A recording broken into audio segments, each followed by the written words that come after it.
Widely important goal جیسے جو ہم نے کہا نا الٹیمیٹ، جو کہ ڈسپلن 3 کی بات ہم نے کی کہ الٹیمیٹلی وہ نشہ چھوڑ کر اپنی ایک اچھی زندگی گزارے. یہ جو ایک گول ہے وہ فیملی لے کر آتی ہے، اور ٹریٹمنٹ سینٹر کا بھی الٹیمیٹلی یہی گول ہے.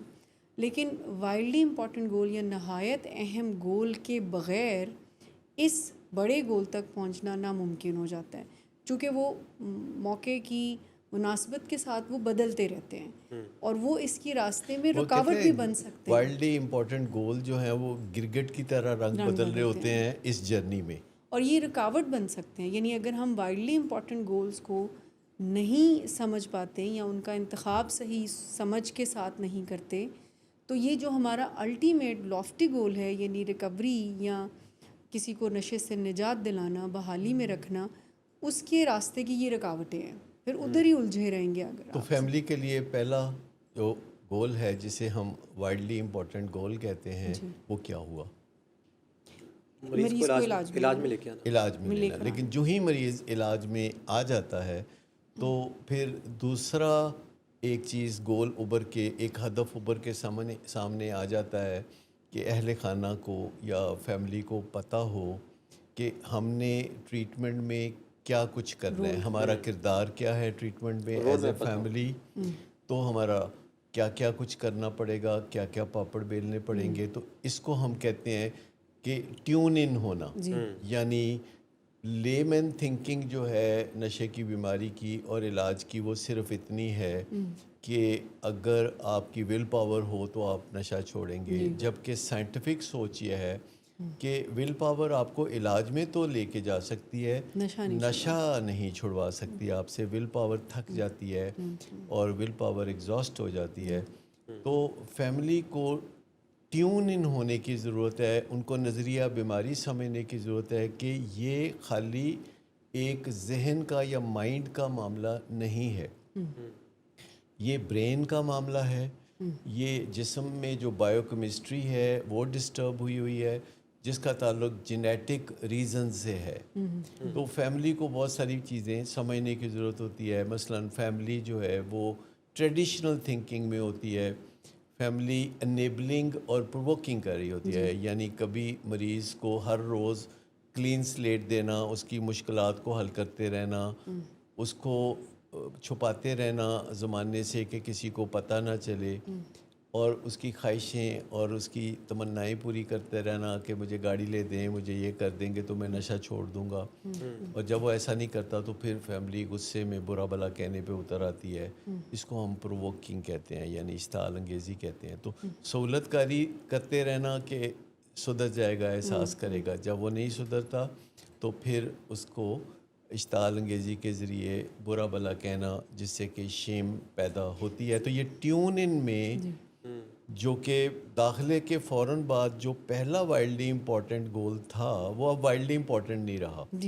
وہ ایسے جیسے سمندر کی لہریں اوپر نیچے آتی رہتی ہیں، تو وہ نیچے چلا گیا تو ایک چیز اور ابھر کے سامنے آ گئی کہ فیملی جو کہ اپنے گھر میں روزمرہ مریض کے ساتھ نپٹ رہی تھی جس طرح سے بھی ممکن ہوتا تھا ان کے دیسی طریقوں سے، ٹوٹکوں سے، تو اب مریض جو ہے وہ پہلے ہسپتال سے دوسرے ہسپتال میں چلا گیا. یعنی پہلے گھر ہسپتال تھا تو اب وہ جو ہے وہ ری ہیب میں آ گیا ہے مریض.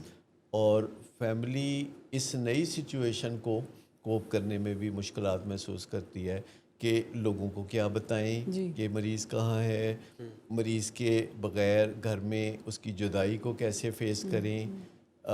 آدھی رات کو جو بار بار اٹھ کے اس کو دیکھتے تھے تو اب وہ اپنے بستر پہ نظر نہیں آتا، تو فیملی کو بڑی کوفت ہوتی ہے. تو ٹیون ان میں بہت ساری چیزیں ہوتی ہیں جو مطلب فیملی کو جاننے کی ضرورت یعنی ہوتی ہے. وہ جو وائڈلی امپورٹنٹ گول ہے اب وہ علاج میں تو لے آئے، اب اس کے بعد یہ ٹریٹمنٹ سینٹر کا بھی وائڈلی امپورٹنٹ گول ہوگا کہ فیملی کو ٹیون ان کر دیں. یہ ان کی ذمہ داری بھی ہے، کیونکہ یہاں پہ وہ جیسے ہم نے یہ بات کی نا کہ ان ڈسپلنس کو ایگزیکیوٹ کرنے میں کچھ دشواریاں ہوتی ہیں. تو ایک یہ بھی ہے کہ جب ہم فیملی کو صحیح ٹائم پہ، یعنی اگر ٹیون ان کا ٹائم ہے اور وہ اس وقت کی ضرورت ہے، اور وہ ان کو ایجوکیٹ کرنے کی بجائے، ان کو نظریہ بیماری سمجھانے کی بجائے ان کو اس تکلیف سے نکالنا، بیکاز فیملی جب یہ مشکل فیصلہ لے لیتی ہے تو اس کے بعد ان کو بہت سارے وہم وسوسے ہوتے ہیں، تو ان کے ذہن میں یہ بھی آتا ہے کہ ہم نے فیصلہ ٹھیک کیا، کہیں ہم نے زیادتی تو نہیں کر دی. اس انڈیسائسونیس سے نکالنا، اور اگر یہ والا سٹیپ نہیں کیا اور جو مالج ہے وہ الجھ گیا فیملی کے ان سوالوں پہ، آج اس نے کھانا ٹھیک کھایا ہے، اس کو نیند ٹھیک آئی ہے، غصہ تو نہیں کرتا، یہ تو نہیں، اور ماہر نفسیات یا ڈاکٹر جو بھی فیملی کو ڈیل کر رہا ہے وہ فیملی کی تسلی کرانے کو امپورٹنٹ گول سمجھ رہا ہے، تو یہاں پر اگلے ٹریٹمنٹ کی پوری جو سٹرکچر ہے وہ خراب یہاں ہو جائے جو گی. پہلا معیار ہے، اگر آپ فیملی کو ایجوکیٹ کرنا چاہتے ہیں، ٹیون ان کرنا چاہتے ہیں، تو آپ نے ان کو روز بلانا ہے مریض کے داخل ہونے کے بعد.